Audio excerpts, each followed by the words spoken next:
just to be on the safe side. All right. Okay. Where do you want to go now? 1978? 1978. Let's go to 1978. And Okay. basically, I would like to hear from you the Cuban reaction, and then when you came back, the American reaction, Mhm. American Cuban You reaction. sure you want to hear that? Yes. Okay. Okay. Yeah. In November of 1978, Tipica 73 went to Cuba, to Havana, to record, which is now, I believe, an historic LP, CD now. It's called Intercambio Cultural. What is it? Cultural exchange. Yeah, there you go, something like that. Okay, is that good enough? Yeah, okay, now, in those days, 1978, people weren't going back and forth like they are now, or they have been for the last 10 or 20 years. So we had to go through Montreal. We had to travel to Montreal. They put a special leaf, a little paper in our passports, so that when they stamped it, it wouldn't show on the passport. And when we came back, we would just take it out, and put it. But we needed that to get in and out of, not in and out of Cuba, that little visa thing, okay? So we had to go through Montreal, and as tourists, as a tourist. So we recorded at Egrim Studios, which is the #1 place where all the Cuban bands record in Havana. And the reason we went wasn't misinterpreted by many. The reason we went, and mostly we got the flack when we came back, so I'll talk about that in a minute. The reason we went was not because we were supporters of the system or big fans of Fidel Castro or anything. The reason we went was because we were. Sorry, can you just? Start The again? reason we went was not Okay, because the reason we we were. went. Okay, the reason we went. Start again without Matt talking. The reason we went to Cuba was not to support the system or to support the government or Fidel Castro. The reason we went was because for us, that's where our music came from. Okay, the song, Tomontuno, Cha-Cha-Cha, Mambo, the genres and subgenres I mentioned before, and plus the musicians. We wanted to interact with them, use some musicians from there, and have them as special guests on our CD. In those days, and at that time there were no CDs, on our LP. Okay, so sure enough, we how that got all set up was Johnny Rodriguez, who was he was kind of the main man responsible for Tipica. It was his brainchild. Yeah.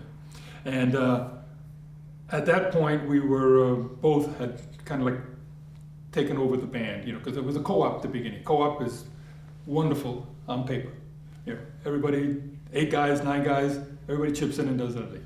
In reality, 8 or 9 guys, 3 guys do all the work, 6 guys sitting wondering why we're not doing it better, that type. So it doesn't work. Kind of like socialism and communism. It's great on paper, but it doesn't really work, So anyway, at that point, Johnny had gone to Cuba before on vacation with his wife.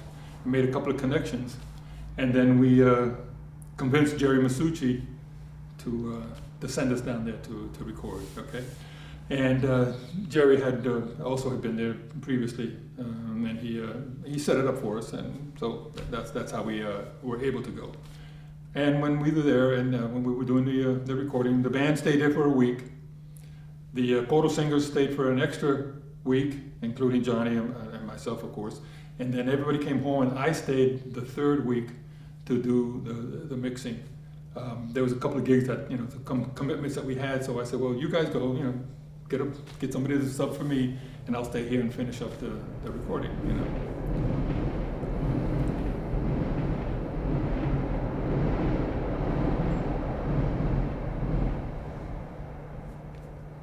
Okay, so I did that. Anyway, the musicians that we got were top-notch musicians. Richard Egues from Orquesta Aragon on flute. Chapotin, who was like the Louis Armstrong of Cuba, to play the trumpet. Who else? Juan Pablo Torres, a trombone player who recently passed away. He was living in Cuba at the time. He was one of the Cuban musicians. Actually, he did it that 3rd week, so the guys didn't get to see him there, but we got the play with him and enjoy his. He's a great guy. When he finally came over here, and who else? Oh, Tata Guinness, who was like the number one percussionist, tumbadora player, and a couple of guys I can't remember offhand who. Fellow Bacallao, who was one of the singers of the Orquesta Aragon. Anyway, yes, it was a combination of our band plus the 6 or 7 or 8 Cuban invited guests, you know. So that was really a great experience for me. I wouldn't trade it for the world. Now we come back, okay? And when we come back, there was this uproar in the Cuban American anti-Castro community, you know, really laying it on us. There were even threats, bomb threats of, you know, like there was a rebel paper in Jersey, printed in Jersey. Rebel. That's what's funny because the Castro people were rebels at one time. Now there's rebels against the rebels. In that paper, there were articles saying, "Don't be surprised if one of the Tipica's dances ends in bloodshed one day." Okay, so you know the promoters went, "Whoa, wait a minute, do we really want these guys here?" You know. So long story short, that was kind of the beginning of the end of Tipica, all because we went to Cuba to record an album. With Cuban musicians. That was a no-no for the Cuban American population here. We never again played in Miami, which we used to go there a couple of times a year. We never again played in Union City, which is the stronghold of the. Okay. Never again played in Union City, which is the stronghold of the Cubans. I don't know if it still is, but there were many dances that we used to play. Club Cubano, I forget the name of it, in the Bronx. All the Cuban doors were shut, all because of that. Celia Cruz did not talk to me for a year. Okay? I know what you said down there, you know. But she read little excerpts of stuff that I said. This is, they're, okay. But can you not hear it? I mean. You hear it, but hey, this one now, he's much on top of it. You're in New York, you know. Okay, all right. So anyway, Celia was one of those who believed that just the act of going was supporting the government, you know. So and then you know they interviewed, you know, we had interviews down there, the same that we have here, and obviously things taken out of context. I would say certain good things, you know. I says, well, at least everybody's got a chance to do this and this and that. And then I also say bad things. Once I asked, hey, these kids, these little street urchins, how come these kids are not in school, you know? Oh, and they gave me some little song and dance. Oh, because the parents and this and that, you know. And I said, you know, this is in this system that's not supposed to be happening, right? So I criticized that too, you know. But that part didn't get into the papers down there, and that part didn't get through to the people here, you know. All they knew was when I said something. Well, it's nice that you have the schools that you know, if they show some kind of a interest in the instrument for playing or for whatever, the school is available to them, you know. So that got me in bad with the Cuban Americans, you know. And finally, Celia came around. Obviously, then when I was with the Tito Puente, so we played for her 1,000 times, you know, so many different times. And so pretty much that was like that trip, you can say, destroyed Tipica 73.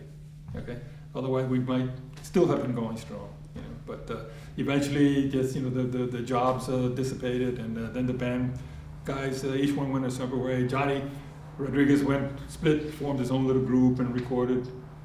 Everything was amicable, and everybody, you know, Tom Perez went this way. A couple of guys retired, and before you know it, no more Tipica. So I had other musicians coming in, and one night I played a dance at the I think it was a Casino 14, opposite El Combo de Ayer, which is kind of like a Gran Combo alumni band, you know, people who had played with the Gran Combo, but they formed their own, you know, band, and they were there, and we were playing, and I felt like I wanted the ground to open up and swallow me up. We sounded that bad, okay? And I was so embarrassed, you know, in front of my colleagues, that I said, that's it, no more. This is not Tipica anymore, you know, it's not Tipica 73. So watch. And that's pretty much the way it stayed. And then recently, 4, 5, 6, 7, 8 years ago, people started calling me, hey, let's do a thing, a reunion dance, a reunion gig. Or, got a few calls. It's still like a big deal. Like I'm glad I'm not paying the rent with it. In other words, because once a year, once every 2 years, I get a call to do something. I call all the guys, see who's available, and we do it. And it's a lot of fun, and it works. The most recent thing we did was a salsa congress out in LA, and that worked real nice. It was nice. To me, that's Is that follow-up question? No. It is a follow-up question because to me it's amazing because it's a well-known fact that the Cuban music system, I mean the schools and that bring forth all these incredible musicians, they are, state subsidized. People don't have to, go out and, fight for gigs like you guys have to do here. These are all facts. So how could somebody blame you for stating, something that's you can't debate. Yeah. I mean, there's good and bad in all systems. I mean, what are you going to do? There's some systems that the good outnumber the bad, and some that the bad outnumber the good. But you can't ignore that there is something good coming of it. Maybe overall it's not worthwhile. But this, so far it's worked for them. You shake a tree over there and 10 musicians fall out. There's piano players coming out that scared me to death.